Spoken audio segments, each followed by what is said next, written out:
এক ছিল দাঁড়কাক। নিজের জাত ভাইয়ের চেয়ে সে ছিল বেশ জমকালো আর বড়সড় দেখতে। তাই সে একদিন জাত ভাইয়ের অবহেলা করে বড় কাকদের কাছে গেল।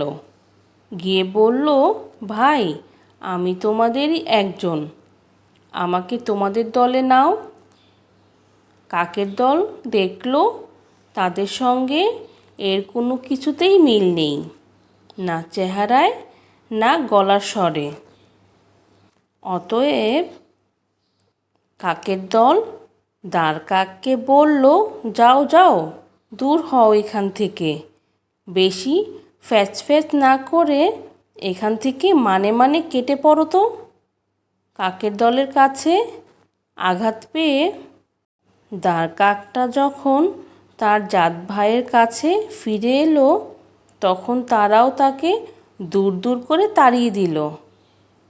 জাত ভাইরা বলল, তুমি আমাদের তুচ্ছ তাচ্ছিল্য করে, ঘৃণা করে, ত্যাগ করে গিয়েছিলে, আবার আমাদের কাছে এসেছো? তোমার লজ্জা করছে না? দূর হয়ে যাও আমাদের সামনে থেকে। গল্পের উপদেশ: